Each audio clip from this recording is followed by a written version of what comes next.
Sheikh Adam àti bá a lọ bìkan rí tí ìmáàmù kan kú nílùú náà. Ìmáàmù àgbàlagbà ni ó sì máa kéwù àmọ́ àwọn ọmọ rẹ̀ ọmọ ìmáàmù ni wọ́n lọ ń jẹ kiri wọn ò kéwù wọ́n sì ń jẹ ìmáàmù omi ìdílé wọn lọ. Nígbà bàbá wa kú ọ̀yàn tọ́ ìwọ ló kàn ní ó bá lọ ronú bí ayé ti dà ní ìsìn bí ìlú ti dà ní ìsìn bí òní dákọ̀ọ́lù yẹn àmọ́ ìmọ̀ já òkè ọjà lẹ́yìn náà ni bí mo ti dà yìí báyé ti dà yìí kí ni ebi gbé kí n fi jẹ́ ayé lọ má má fi oyè má fi dá tó ìlú bá ó ń rò lóru lọ́sàn-án lóru ń bọ̀ ya ó bá rò pápá kan ó lòun ní jẹ́ ó wá lọ bá àgbà ọmọ akéwù bàbá rẹ̀ tí n bá dákọ̀ rẹ̀ mọ̀ ó ní owó ní tó lè gbé ìmọ̀ọ́mọ̀ àsìkò yìí àmọ́ sáwọn pọ̀ náà ọmọ akéwù bàbá òun ni ìwọ jẹ́ òun yọ̀ǹda òun gbé fún ẹ ló bá gbé fún ọmọ akéwù bàbá rẹ̀ bó ti gbé ìmọ̀ọ́mọ̀ bó ti gbé tà ní ẹ níjọ́ tí ẹni tó gbé fún náà wà wẹ́lá ní fún Sheikh Adam ní oníkọ́ wẹ́lá ní àwọn náà ṣe wá sí ń tó wá sọ ọjọ́ náà mo fẹ́ fi báàgì ilẹ̀ yín dúpẹ́ ni afẹ́ fi bá fámìlì tó produce ni afẹ́ fi dúpẹ́ ni tí ìgbà tí nǹkan náà lọ tó tún ayé délé yìí tó ṣe tán wọn á rí ìyẹn fún ẹni tó kẹ́kẹ́bù tó bá gbà mú tó dá nǹkan mú àbàyìn dúpẹ́ kì í rí bẹ́ẹ̀ ń bọ̀ mí o ńgbà àbáwá débi wá sí i.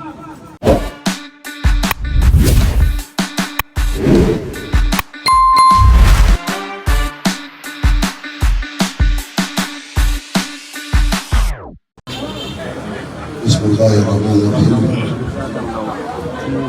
اللهم صل على سيدنا محمد الفاتح المعروف والعاتب لما سبق الناس الحق بالحق والهادي الى صراطك المستقيم وعلى اله والمختار العظيم. gẹ́gẹ́ bí àṣẹ tí bàbá wa ọlọ́lá wa ìmọ̀tàbà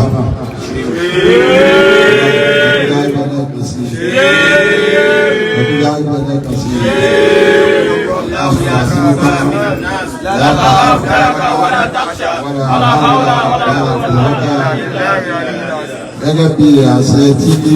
wọ́n pa wá ọ̀wọ́ ní pé bàbá wa imam tuntun tí wọ́n ṣẹ̀ṣẹ̀ yàn kò tí ń jẹ́ ìpínlẹ̀ Kwara lápapọ̀ Ìlọrin àti gbogbo agbègbè rẹ̀ wọ́n ní gẹ́gẹ́ bí ìdáyọ̀ Ọlọ́run bí sì máa tọ́ka àwọn àbí tó tọ́ka àwọn sí táwọn ti mú àwọn sì kéde rẹ̀ àmọ́ kéde ni ẹ̀wọ̀ àwọn àgbàlagbà àwọn agbọ́ àmọ́ láti àwọn káwá handover bàbá imam fún àwọn àgbàlagbà tí Ọlọ́run tó fi wọ́n sí nǹkan nínú gẹ́gẹ́ bí àyè tí a wà yìí àyè bàbá wa mọ̀kú bàbá wa Fadilatu Sheikh Adam Abdullahi alihamdulilayi bàbá wa kúrò aláhùn bismillah. قل هو الله احد الله الصمد لم يلد ولم يولد ولم يكن له كفوا احد. lẹ́yìn bẹ́ẹ̀ wọ́n ní àlùwárà tó ṣe wà bí bàbá mùdírù Markaz lọ́wọ́ ṣe bàbá ṣe Ádámù kù tí wọ́n jẹ́ bàbá wa lágbègbè tòní bí bàbá ọlọ́wọ́ bá lọ́rí sí sọ wípé gbogbo anábá ti wúlé àwọn àgbàlagbà bàbá wa wọ́n sì gba tòní tí ń jẹ́ bàbá alájàgbà tòní bàbá aláìgbègbè ní bàbá Fadilatu Sheikh Muhammad Habib mùdírù Markaz OON إذاك يا صدق يا بنينا يا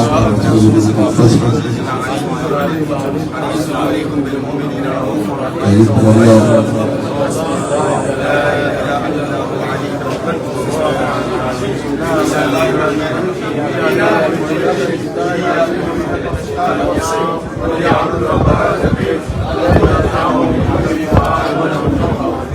bàbá wa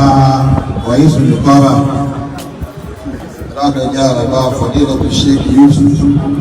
lákàjá sí ilé àfikún fún wa.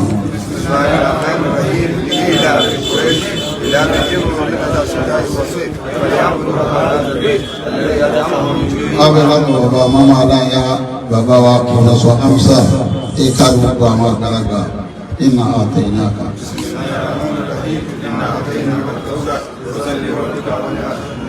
Ládàásá lẹ́sà bàbá wa gbà láàyè pẹ̀lú chief of staff fún bàbá Mudiru Markaz bàbá wa àdìgbòníyàwó ní ìlànà.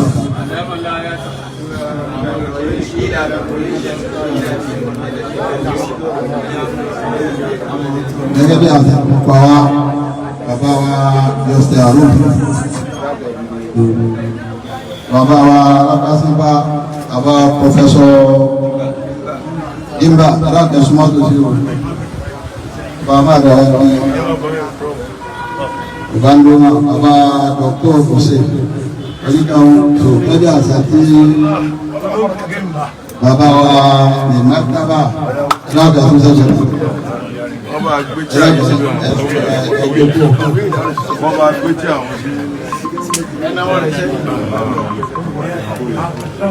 gẹ́gẹ́ bí àwọn tí mi máa ń tábà tí wọ́n pa wá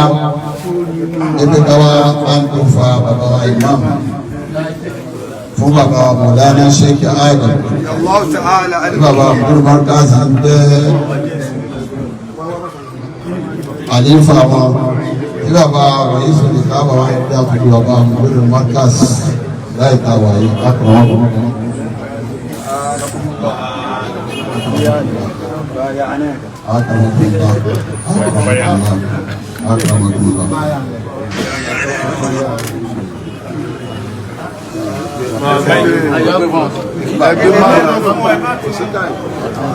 Bí a ti ṣọwọ́ yìí náà ní ká ṣọwọ́. Ìdúró tí mo dúró yìí nínú ilé yìí. Padà náà làwọn kẹ́yìn náà láti bá yín sọ̀rọ̀. A kí ìdílé tó produce. A kí ìdílé tí ò bá ṣe àwọn àgbàlagbà jẹ jáde lára wọn. Sheikh Adam a ti bá a lọ nìkan rí tí ìmáàmù kan kú nílùú náà. Ìmáàmù àgbàlagbà ni ó sì máa kéwù. Àmọ́ àwọn ọmọ rẹ̀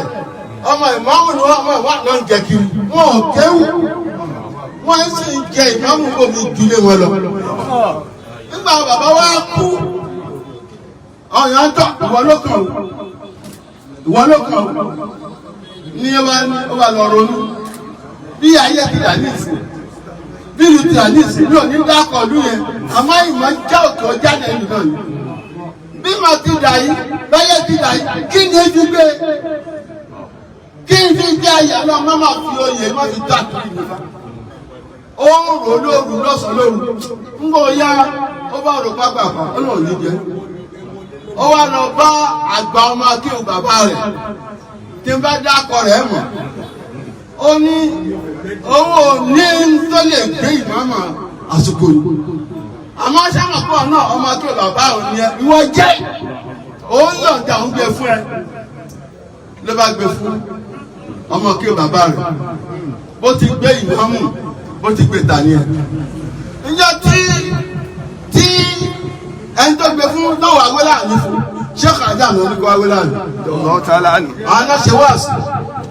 ń tó wá sọ ọjọ́ náà mo fẹ́ fi báàgì ilé yín dúpẹ́ ni afẹ́ fi bá fámìlì tó produce ni afẹ́ fi dúpẹ́ ni tí ìgbà tí nǹkan náà lọ tó tún ayé délé yìí tó ṣe tán wọn á rí ìyẹn fún ẹni tó kẹ́kẹ́rù tó bá gbà mú tó dá nǹkan mú àbàyìn dúpẹ́ kì í rí bẹ́ẹ̀ ń bọ̀ mí o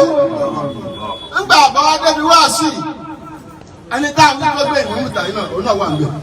ẹnìkan jókòó ti bàbá òun jókòó ní àyè kẹta bàbá ní iná mẹ́ta lẹ́sà yìí deríkù àlìfàtà wà ní sálẹ̀ mahamata àlàbí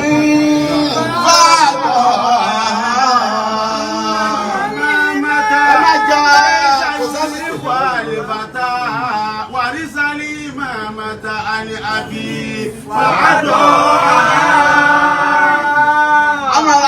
nafsun bijanati wal khana wa nahati an subulil huda fata. Bàbá ní àwọn àna ọ̀sẹ̀ ọkùnrin iná lè ìmáàmátà ń tá ń pè ní ìmáàmà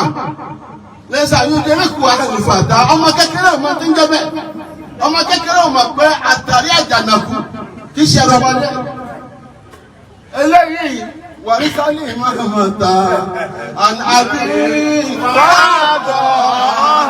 eléyìí tó wá jogún ìmáàmù fẹlẹ́ yìí ọmọ àlè yìí wọ́n jogún ìmáàmù fẹ́ abalẹ̀ jẹ́ ó sì gbẹ́ta tí a sọ bàbá wọn wá ń wò báyìí wọn ní àmọ́ àti nafsun bíjànà àti ìwà ìkànnà wọn náà àti ìwà subulil huda àmọ́ àti nafsun ẹ̀mí kan àwọn èèyàn kan máa ń bàjẹ́ òkè má tó àti ara rẹ̀ fà wọ́n ń bàjẹ́ òkè pé bíjànà àti ìwà ìkànnà pé ìwọ dúró bí ayé rẹ̀ lẹ́tọ̀ wáyé ìwọ ò tó bá wọn ju ayé kíkà dúró bí tó wáyé wọ́n kàná ààyè tí jẹ́ kí èèyàn parẹ́ máa la tó máa kí èèyàn parẹ́ máa yí lára ìwọ dúró mẹ́ ibẹ̀ ni ìròyìn òye àtàǹtàǹgbà rẹ̀ má tún àti rẹ̀ amara tí ń nafsu bí dáná á ti wà wà náà á ti wà ń sọ́kò lè lè wù dá bá tọ̀ áhà. Bàbá kó sí ojú ọ̀nà ọ̀la yìí ojú ọ̀nà ọ̀la ojú ọ̀nà ọ̀la má wá ó dojú ìdílé yìí bá tọ̀ ó bá tẹ̀lé ẹ̀mí ẹ̀ ọba ilé tó fojú sàtà nígbà tó yí kàn yìí tẹ́ ẹ̀ gbé nǹkan àgbàgbà sọ̀nù nígbà tó yí kàn yìí tẹ́ ẹ̀ sọ lánìí tẹ́ ẹ̀ jọ lánìí tọ́lá wa ní ká ríru ń yọ àgbọ̀ márùn-ún tí ọ̀rọ̀ bàbá yẹn níjọ́ náà lọ́hùn ọ̀ńtà àwọn yẹn ó ronú kú ni. Ọlọ́run wa wọlá àti Muhammad Ọlọ́run wọlá iṣẹ́ ṣọ́kà Adam nínú ilé yìí àti gbogbo ilé ayé Ọlọ́run jẹ́kẹ́ mi yégun Ọlọ́run jẹ́kẹ́ mi yégun yóò wá fún lálàáfíà ara tó nara tán yóò wá fún lálàáfíà ara tó nara tán yóò wá gbòdì pẹ̀lú ìsìn pẹ̀lú màáyẹ̀ àgbẹ̀láyẹ̀ Ọlọ́run ìdí ojú ẹ wà á rí ṣe ẹ jẹ́ aṣáájú tààrà gbogbo Kwara gbogbo Nàìjíríà Ọlọ́run Muhammad Ọlọ́run jẹ́ tó lọ lakọjá kúlẹ láti fún ìmọ̀ lakọjá aziz nali aziz nali afurani lẹ́yìn tẹwọn lọ bàbá hasbi ọlọ láàrin àbílà àbárí tọ̀tà wàhùn rọ̀pọ̀ láṣẹ kásì ìsìlẹ̀ àrùn لإله قريش